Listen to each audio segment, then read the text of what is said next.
Hi everybody, welcome. I'm Bruce Beck. I'm glad you're with me today. I'm at one of my new favorite places today. I'm going to take you to Casablanca Carniceria Hispana. It's a wonderful meat market on East 110th Street between Park and Lexington, and we're going to go inside and talk to one of the owners and managers. Talk about the cut of beef we're going to use for our Matambre in honor of the visit of His Holiness Pope Francis I. So let's go inside, meet Sal.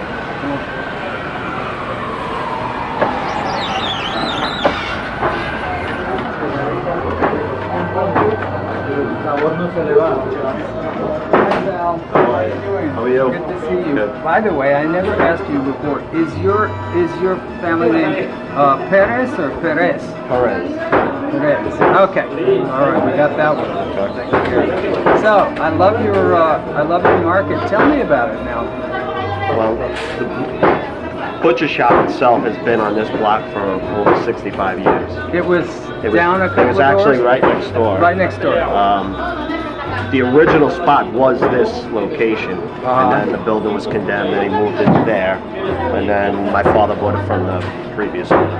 So your dad built this building in 90? He built this about 6-7 years ago. Oh, that recently? Yeah, that recently. Okay, Yeah. I see. So he bought the shop in 1985 from the original owner, who was I see. and his father actually owned the business before him. So I it's see. only been really like 3 owners. I see. So now we're the next batter up. Oh, by the way, I need you to taste. You made Matambre? I made a Matambre in honor of the Pope's visit, so I'll get you a taste in just a minute. Okay. Now, talk to me about the cut of beef. Now, that's one version of it there in the case with the cross-hatching, right? Yes. Now, but when I was here last week and ordered some, the butcher went in the back and he got me one that was not scored like that. The Mexican people, they make tacos out of it, and that's the way they prepare it. Where when in Argentina you don't Right. store it. Okay. But It it's just cooks it a little quicker. It's the same cut. Same exactly. Okay. So it's an interesting cut because it's out one layer from the flank. It's the outer belly. Okay, so the skin would probably be the next thing outside. Right. Okay. Well, I had a lot of fun working with it. Okay. Yeah, it's an interesting cut, and I cooked mine. I seared mine and braised it in red wine for about an hour and a half or 2 hours. I figured it would need all that time to get tender, and I think it turned out pretty well. But let's take a look at this. Just give me one. Okay, we'll be right back. Yeah. So see how thin that is there? So it will, it's possible to stuff that and roll it, as you will see in my cooking video.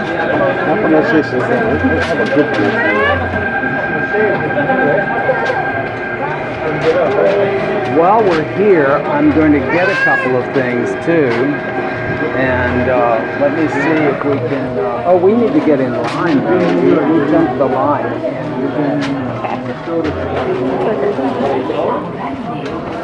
Just want to pick up a couple of things while we're here. I want to get some chicharron for my husband. It's Walter's most favorite. And also I want to try their chorizos and see how those are. I haven't tried them yet. Hi, I'd like a piece of chicharron, a big one. Is you running next over here? I think we can go with him.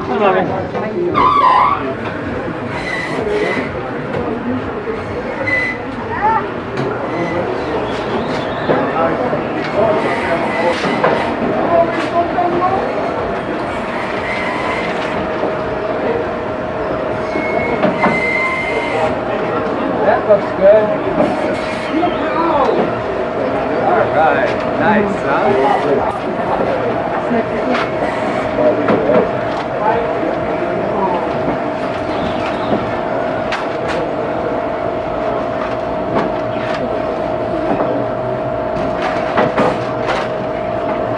also, I want to try some chorizos. Which one should I get? Chorizo? Yeah. What's this here? Long Italian? Long Italian? Acá Italian? Puerto Rico? I'll try the Puerto Rican. That sounds good. Like about a pound and a half.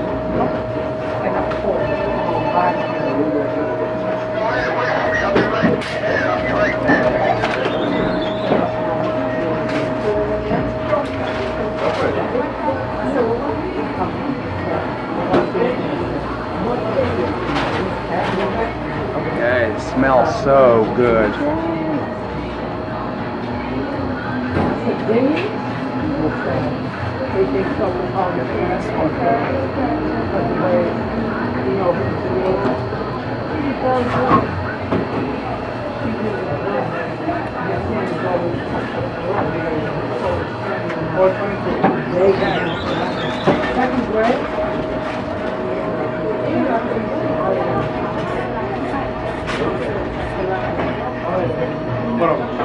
That'll do it.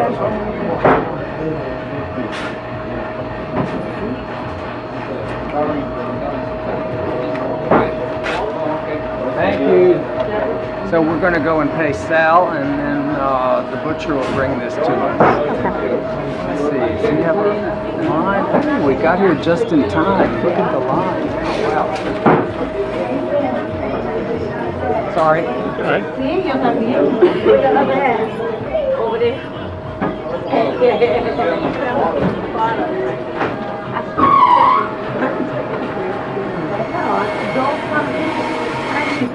See, baby.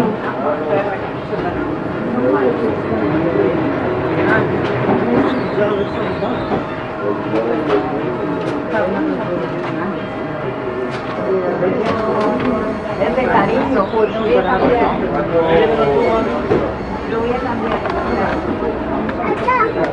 Sal, somebody on Yelp said that people tip their the butcher. Is that's usual? Yeah, I mean, it's up to the person. Thank you. Okay. You know? Thank you. You're welcome.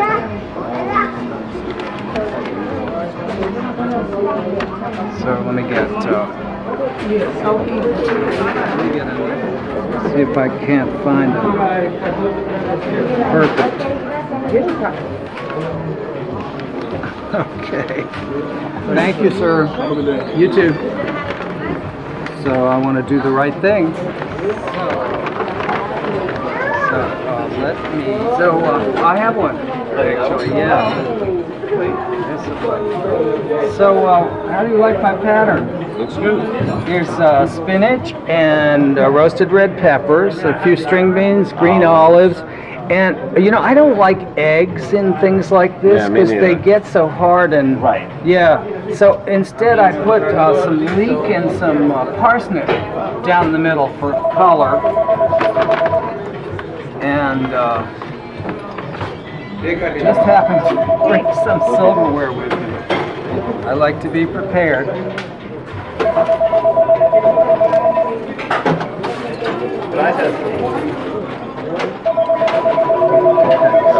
Slide that on your plate. Okay, so will you give that a taste? I will. Just cut it.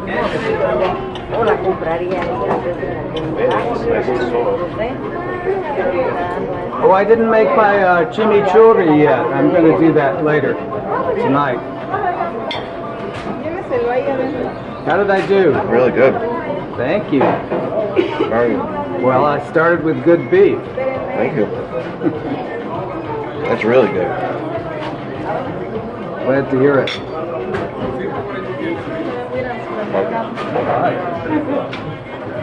Well, please enjoy that. And Thank you very much. I got a few things to try. Okay. Oh, I'm going to try that chorizo. I've been wanting to try that one. And so I'll see you again soon. Thank you very much. Thank you, Sal.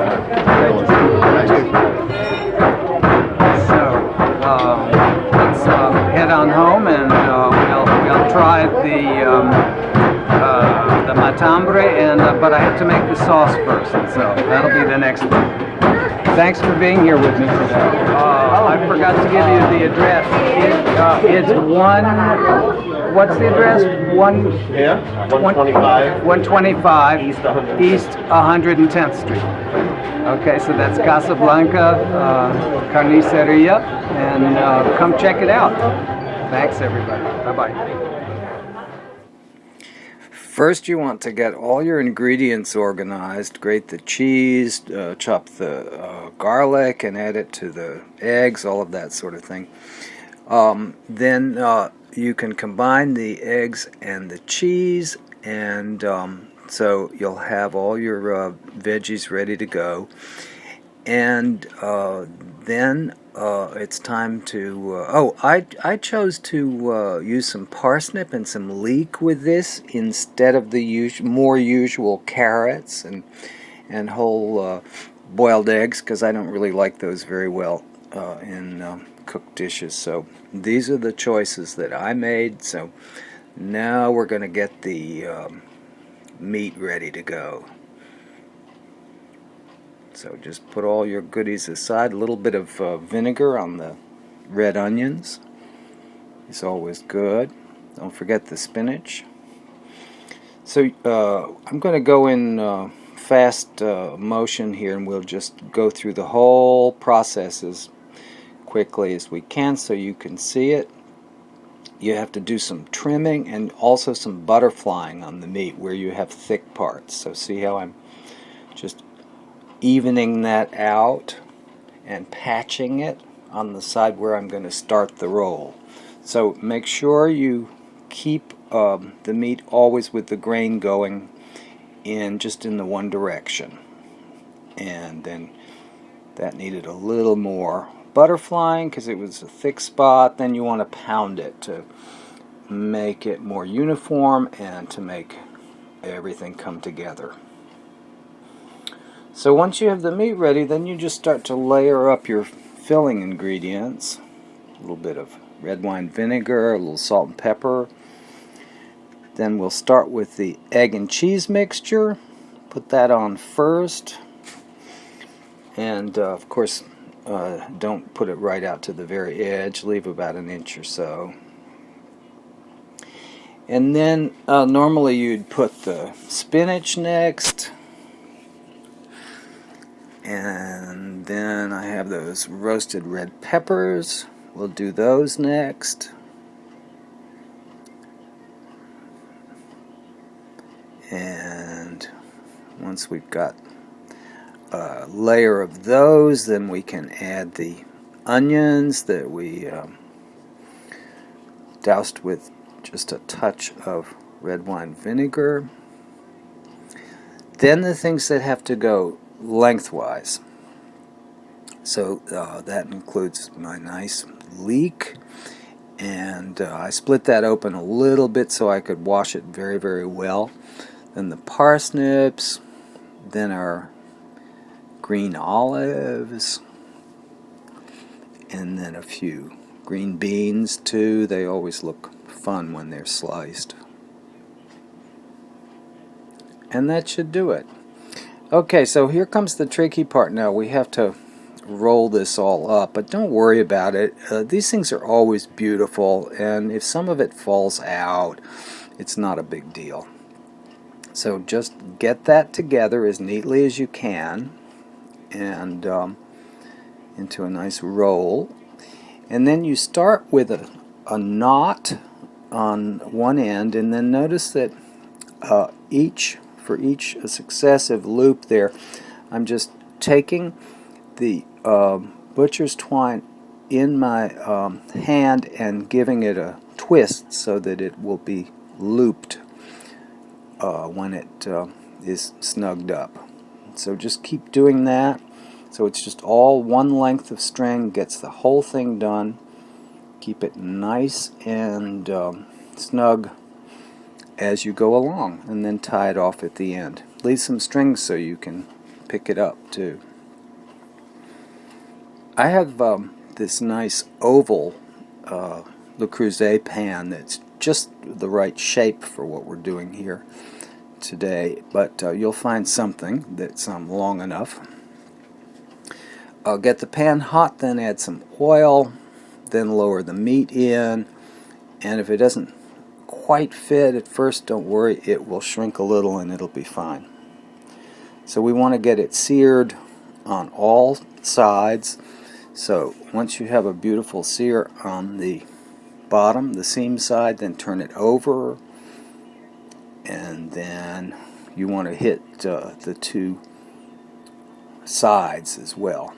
So get it beautifully browned all around with all those turns, and then it's time to start our braise. So once we have it nicely browned, then we'll add our liquids. So we want some good red wine. Argentine Malbec would be a good choice, of course. A little water. The liquid should come up about at least halfway up the side of the roll. We need a little salt, some pepper, a couple of bay leaves, and a couple of sprigs of thyme, and some garlic. Some garlic is good too. And yeah, and so that'll do it. But I also like to add just a little bit of soy sauce, add a little umami there, and a little Worcestershire too is always good with beef. So that's how I do it. So now we start the braise. We bring it up to the boil, then we lower the heat. We cook it covered. It's going to need a good hour and a half, maybe as much as 2 hours. But keep it cooking very slowly, and you want to turn it a couple of times along the way. Then when it's nice and tender, you want to let the roll cool in the liquid first, and then when it has cooled, then you can remove it to a platter and chill it, because it's always better to chill it. And it's delicious cold or at room temperature. Now you could serve it hot, but it would probably fall apart. And so do this a day or two ahead of time. Okay, so we need to make our sauce, our chimichurri, to go with it, which is just a green sauce. And here are the ingredients. It's essentially a green sauce. It's really more about chopped parsley than anything else. Slice our matambre and serve it with the green sauce. So thanks for being with me today.